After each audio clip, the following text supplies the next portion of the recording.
大家好，一个人的性格和命运其实早就刻在了脸上。通过观察五官的形状，你甚至可以在3分钟之内就大概读懂一个人的性格和一生的走向。今天我只讲最核心、最实用的部分，不绕弯子，直接干货。面相学里，整张脸分成上庭、中庭、下庭3个区域。上庭主智慧，中庭主财帛，下庭主福禄。古人常说鼻子是财帛宫，这句话很多人都听过。而张嘴既能给你招来好运，也能引来祸事。走过一些弯路的人，对这句话大概最有感触。我们今天就从上到下，一步一步把这些关键部位拆开来讲清楚。讲完以后，你再看身边的人，会突然发现很多事情原来早有征兆。先看上庭，主要是额头。额头代表一个人的智慧，也主15岁到30岁这段时间的运势。好的额头应该饱满、明亮，像一面镜子一样有光泽。我们主要看2个方面，高度和宽度。高度怎么量？从发际线到眉毛，男生标准是4指高，女生是3指半，低于这个高度就偏矮，高于这个就更有智慧。我个人理解，智慧不光是读书厉害，更重要的是情商和做事前的思考过程。很多额头偏矮的人，做事之前想得不够周全，容易冲动，听不进别人意见，尤其在30岁之前，吃亏比较多。如果一个女孩子额头特别高，她通常比较要强，事业心重，让她安安静静在家带孩子，她可能坐不住。她看感情的眼光也会高一些，花钱也不太的节制，所以很多高额头的女生结婚都比较晚。宽度当然是越宽越好，额头两边的额骨不会过度往里收，看起来开阔。不管男女，额头宽的人都懂得听取别人的意见，知道及时改正，考虑事情也比较全面。额头太窄的人，想事情就容易天真，格局打不开。女孩子尤其要注意，两边不能有发脚丫，就是发际线侵占了额头。这样的女生性格偏单纯，在感情里也容易吃亏。如果额头又矮又窄，我建议学一门扎实的手艺，靠手艺吃饭更稳当。还有一种 M 型的发际线，这种人性格积极、精明干练，刚毅果断，自主意识很强。有的同学有美人尖，古语说金鸡啄印堂，少年走茫茫。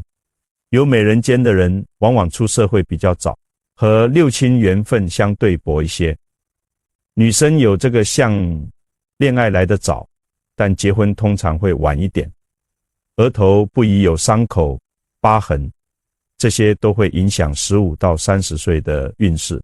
额头偏矮偏窄的同学，可以适当修一下发际线，让额头露出来多一点，对运势多少有些帮助。接下来看耳朵。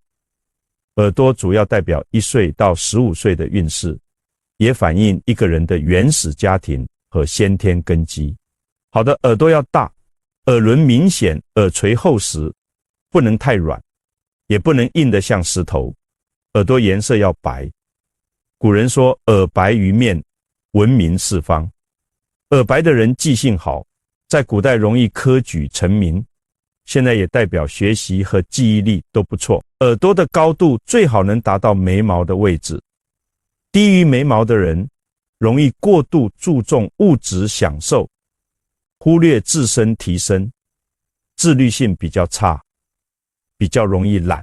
还有一种轮飞扩反的耳朵，幼年时期变动比较大，或者和父母缘分比较薄，原生家庭不太稳定。古代相书上说这种耳朵有造反的可能，但我们现在要与时俱进。其实轮飞扩反的人只是反叛性强一点，性格固执，不喜欢循规蹈矩，容易做出一些出人意料的决定。很多有创意、有突破的人，耳朵都有这个特点。再来看眉毛，眉毛主要反映31岁到35岁左右的运势，也很能体现性格。先看眉距，眉距窄的人疑心比较重，尤其是窄于2指宽的和别人打交道，一开始总会去揣测对方的目的，遇到事情容易想不通，喜欢钻牛角尖，小心眼，眉头经常紧皱的人心里总有事，活得比较累。眉距宽的人就活得轻松一些，思虑没那么多，比较豁达。但眉距太宽也不好，防备心太弱，心比较单纯，容易吃亏，眉头杂乱，向外张牙舞爪。这种人喜欢主动表达情感，感情经历相对丰富。如果眉头起点顺滑细致，朝一个方向升上去，这个人不怎么愿意表达，喜欢把情感藏在心里，感情经历通常比较简单。眉毛中间是印堂，印堂微微凹陷的人，接受新鲜事物的程度比较低，不喜欢变动。印堂突出的人就积极乐观，喜欢闯荡，愿意接触新东西。如果眉头太窄，压住了印堂，可以适当修一修眉距，让印堂露出来。印堂是聚气的地方，露出来气色会更好。眉骨高的人，分析力强，观察力也强，这是很大的优点。但眉骨过高，就容易做事极端，孤脑往前冲，不知道退让，风格比较强势，有点霸道自我。男生身上会显得大男子主义重一些，眉毛粗细，男女相反，男生浓眉通常性格温和，女生浓眉则胆子比较大，眉毛整体有向上气势的志气高扬，甘心屈居人下。眉毛往下长的通常比较悲观，凡事先想到坏的结果，眼睛心灵的窗户。这句话含金量真的很高。眼睛大的人通常比较感性，眼睛小的人比较理性，一大一小的人往往比较敏感，家里父母性格差异可能也比较大。双眼皮的人擅长表达情感，异性缘相对好一些。单眼皮情感比较内敛，单双眼皮的人又感性又理性。内双的人表面看起来理性，内心其实很感性，表面风平浪静，内心波涛汹涌。重点看眼珠的黑白比例，眼黑大的人很有人情味，待人真诚，心地善良。眼黑小，眼白多，就叫三白眼、四白眼。三白眼的人是典型的野心家，为达到目的可以不择手段，但感情往往比较脆弱，喜欢用狂妄自大掩饰内心的空虚。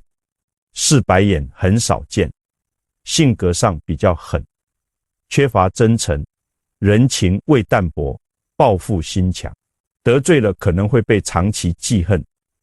眼白最好是纯粹的白色，黑白分明的人能分清是非，这是非常好的象。眼白有黄褐色、血丝或者眼神无力的人，情绪容易不稳定，容易受外界影响，很难自主掌控自己的生活和情感。眼球突出的人脾气通常比较大，性格急躁，以自我为中心。还有一种蝌蚪眼，做事容易虎头蛇尾，有头无尾。鼻子很多人最关心的财帛位，在面相里，鼻子尤其是准头被称为财帛宫。准头最好的形状是圆润，像猪鼻或者像鹅卵石，肉要多，准头越肥正，财运通常越好。鼻翼偏大偏厚的人是粮仓大，进财也相对阔绰。鼻孔小不露鼻孔的人比较精打细算，会过日子。鼻翼薄而且外翻，鼻孔外露，甚至能看到鼻毛，这种情况要赶紧把鼻毛修掉，这是破财的信号。鼻头尖锐甚至直压人中的人，对金钱渴望强烈，事业上特别有上进心，但一生都在为财富奋斗，很少有轻松的时候，容易急功近利，不太顾及别人感受。山根就像一座桥梁，连结30岁前后的运势转折点。山根高直，从印堂延伸下来，是大富大贵的象。山根太低的人，自信心不够，做事容易半途而废。虽然有事业心，但事业运不佳，还容易胖。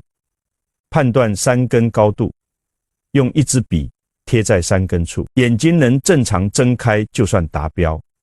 山根达标的人意志力更强，但过高会显得傲慢。鼻梁代表做事的动力和毅力。鼻梁过高过直的人，性格倔强，见骨不见肉的见吉鼻，内心比较冷酷，待人刻薄。小翘鼻的女孩子居多，性格活泼开朗，善于交际，但喜欢追求完美。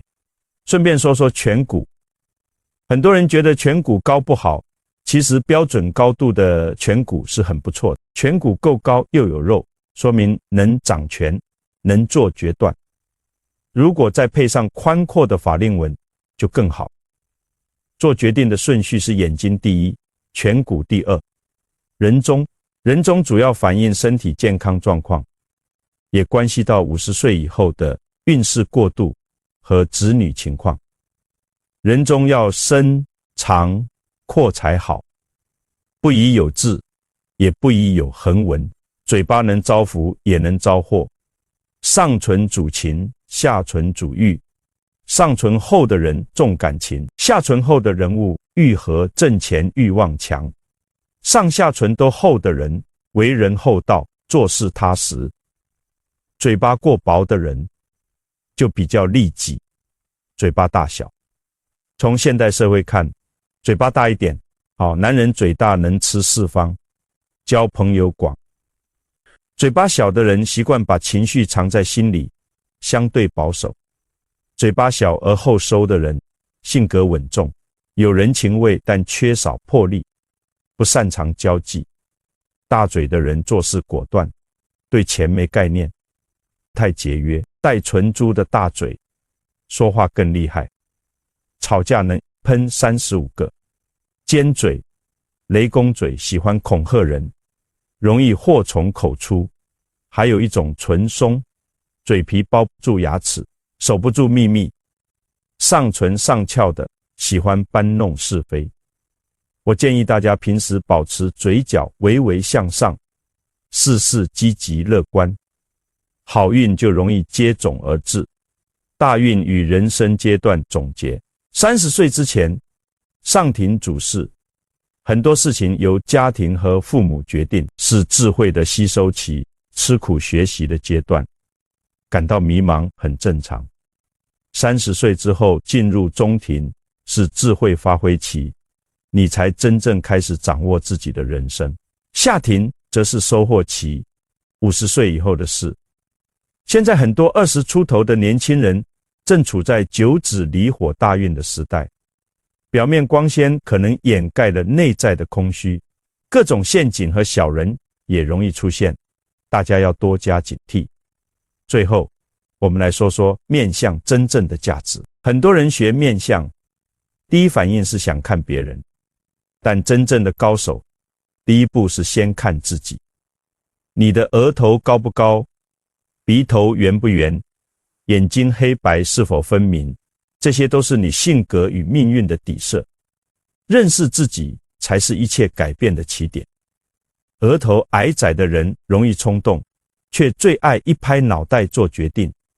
鼻翼薄的人守不住财，手里流过不少钱，中年却两手空空。眼距窄、心重的人，总在刚建立信任时，自己先把关系推倒。这不是命，是性格在替你做决定，而你常常浑然不觉。面相学的真正价值不在于算命，而在于认清自己之后去改变自己。要把这门学问真正学进去，方法只有一个，拿真实的人去印证。从今天开始，每次和陌生人打交道，给自己3分钟，从上到下快速扫一遍，先抓最突出的特征，额头是否饱满，眼神是否有力，嘴角是向上还是向下，这3点就能给你一个基础判断。然后把身边真实认识的人一个个去套，看哪里吻合，哪里有出入。出入的地方不要放弃，要深究。面相是概率，不是铁律。长期的思维方式和情绪习惯会慢慢改变一个人的面貌。相由心生，说的就是这个道理。另外，永远不要单看一个部位，要组合看。眼睛大，感性强。如果同时鼻头圆润，嘴唇厚实，这人有情有义，可以深交。如果同时嘴角向下，眼白有血丝，那情绪就不稳。深交需要耐心，单看一个特征就下结论，是最常见的误判。这门学问在今天这个信息爆炸、人设满天飞的时代尤其有用。短视频里看到的那个人和现实中的样子可能判若两人。面相给你的是穿透表象的眼力，它不是让你变得冷漠，而是让你在保持善意的同时，拥有清醒的判断力。你可以对人好，但你要知道这个人值不值得。你可以信任，但你要知道这份信任建立在什么基础上。学会之后，被坑之后懊悔不已的感觉会越来越少。你开始真正懂得选择合伙人、选伴侣、选朋友，不再凭一时感觉，不再被精心包装的形象迷惑。你说话不多，但据点在关键处。你不轻易表态，但一表态往往最准。这种感觉就是一个人真正意义上成熟的开始。道家讲知人者智，智之者明。面相学走到最深处，就是这8个字的实践。看得懂别人，更看得清自己。知道自己短板在哪，就不在那里硬撑；知道自己优势在哪，就把力气压在那里。命运真正的转折，从来不是某次运气爆发，而是长期正确判断，一点一点把你推向本就属于你的位置。以上就是面相学的第1课，零基础也能听懂的最核心内容。如果你觉得有收获，后续我还会讲面相里的志向、气色、流年运势，每一门都藏着真实的人性密码，我们慢慢一课一课把它学透。咱们这期就聊到这儿。要是这些内容对你有帮助，不妨点个赞，点个关注支持一下。我会继续把更多干货分享给大家。下一期我们见。